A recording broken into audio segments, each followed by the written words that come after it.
From Lucas Oil Stadium in Indianapolis, we wrap up our week-long coverage of the Big Ten tournament from high above the playing floor.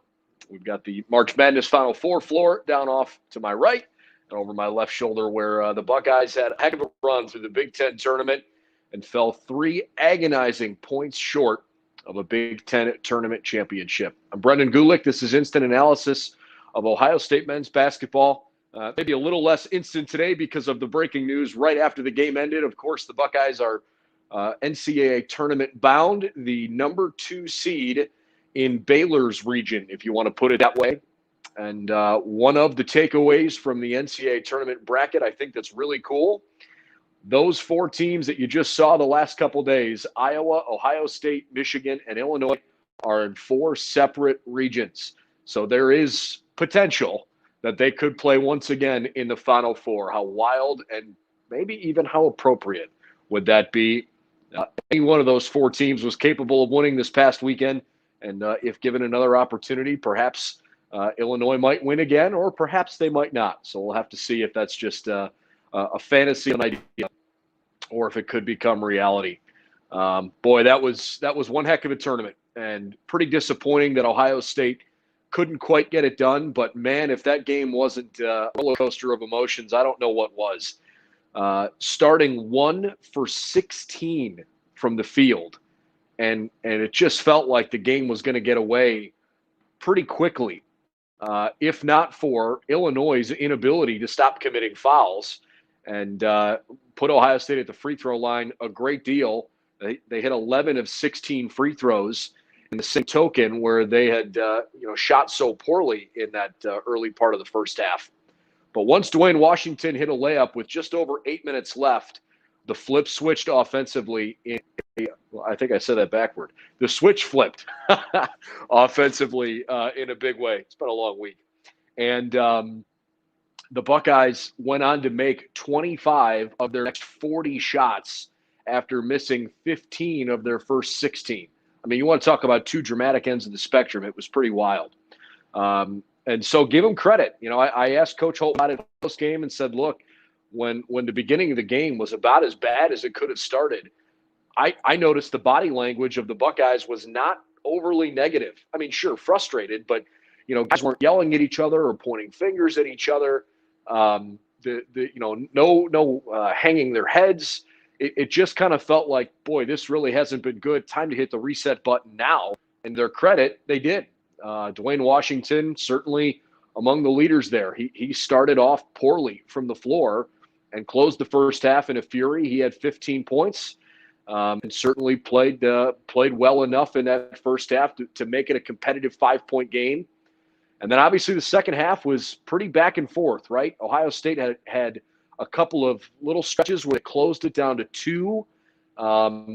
Illinois answered nicely and took the lead back to a more comfortable margin for the Illini.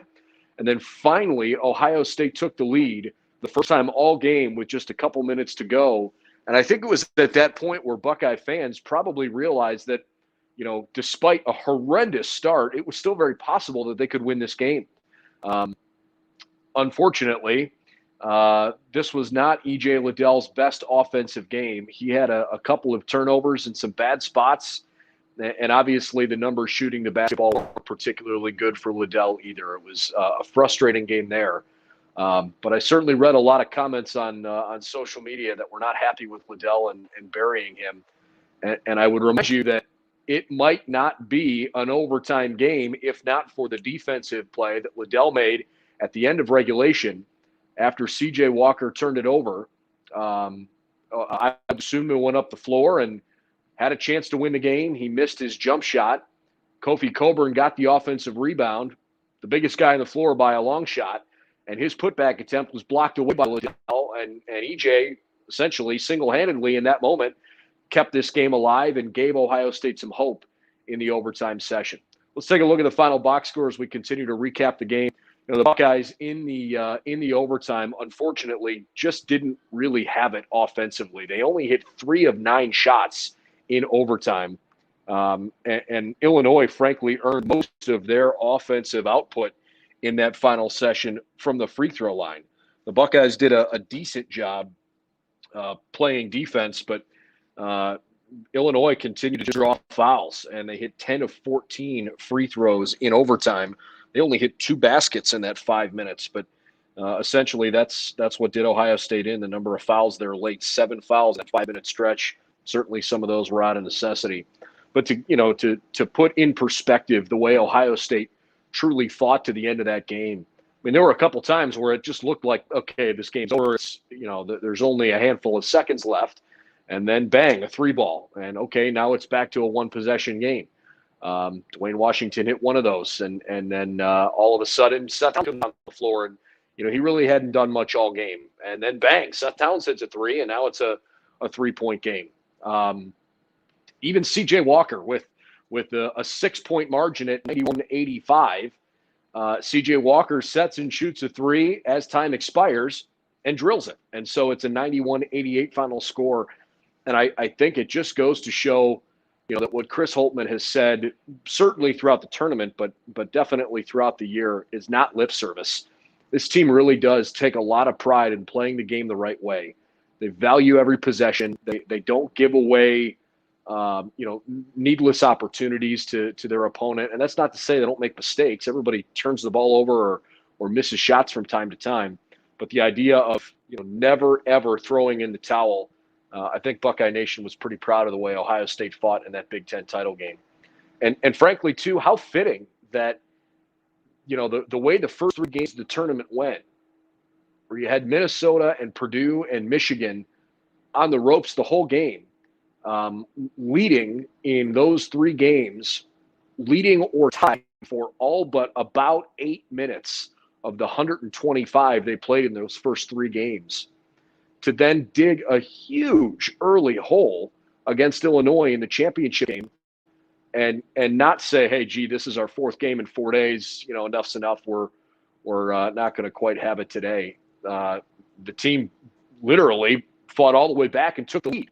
And they didn't have to go back too far in their memory bank to remember how possible that was, because they had an 18-point lead against Purdue at halftime and needed overtime to beat the Boilermakers. So, again, the resolve and the spirit and the fight of this Ohio State team, I think, is so admirable and just, frankly, a ton of fun to watch. It makes a team easy to root for, even if there are some frustrating moments where maybe, shots aren't falling down the stretch of games. Today it was the other side. Ohio State got off to a slow start and then recovered nicely. Obviously, as you look at the full game numbers, Dwayne Washington, 32 points. It's a career high for him, eclipsing the 30-point performance he had against Michigan earlier this year. Justice Sueing, what an effort from Justice Sueing after a slow start for him. He finishes with 22, including a perfect 9 of 9 from the free throw line. And a couple of those were really clutch free throws down the stretch of regulation. He ended up fouling out of the game, but made a substantial impact. C.J. Walker played his heart out, 6 of 10 from the floor, 4 rebounds, 6 assists to go with his 16 points. And again, a tough day from the floor for E.J. Liddell, just 3 of 16, but the 7 rebounds and 4 assists for Liddell were certainly notable. And again, he did make what I think was the defensive play of the game that pushed it into overtime, despite the fact that he had a tough day shooting. On the other side, you're talking about an extremely talented Illinois team that thinks they just might be playing back on in this stadium again here in a few weeks with the Final Four in Indianapolis. The balance is really tough to compete with. Ayo Dosunmu did not have a great day. 5 of 17 shooting is not nearly what his capability is. Turned it over 5 times in 41 minutes. Just not nearly his level of play. And yet, with Kofi Cockburn in foul trouble, a substantial chunk of the game, he only played 28 minutes. Cockburn finishes with 16, but didn't really have the same level of impact that you might have expected. I mean, think about what he did in the second half. Cockburn had just 2 points the whole second half after kind of dominating early in the game. This game was really a lot more about Georgi Bezhanishvili, the Rustavi, Georgia native. 12 points before he fouled out. He was great from the free throw line. Williams and Frazier certainly contributed. I thought Andre Curvelo was really good.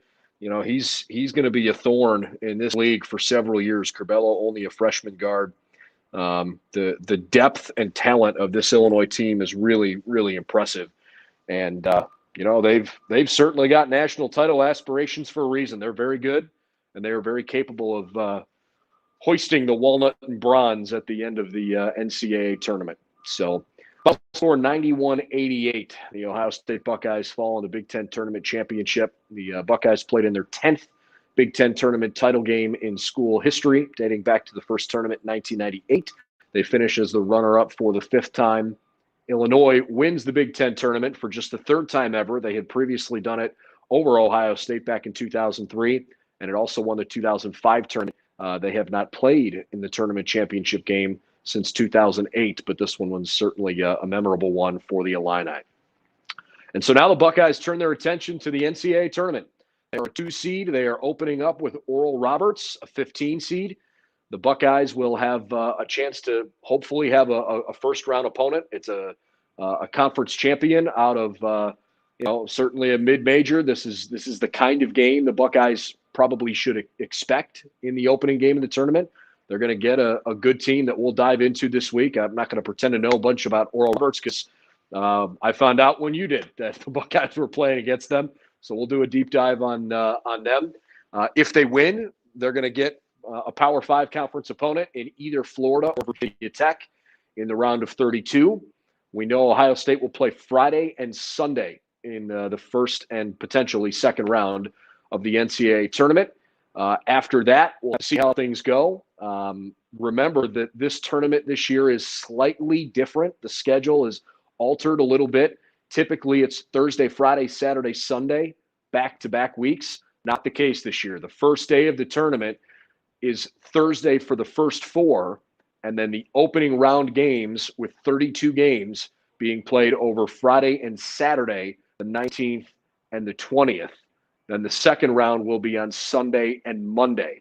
So the Buckeyes are playing Friday and Sunday, but that's actually the first and third days of the tournament, not the second and fourth days. So plan accordingly. I believe Ohio State is likely to have an afternoon game based on the way the schedule looked, just the rundown of games, although the times were not listed there. Ohio State was in the upper half of that listing. So I believe based on that they would be an afternoon game. But we'll find that out soon. We'll certainly have plenty of information for you available on BuckeyesNow.com. We'll do lots of video coverage this week leading up to the NCAA tournament on our YouTube channel. Really would appreciate it if you'd subscribe to our content there. We'll have going for you as well on our other social media channels on Facebook, Twitter, and Instagram as well.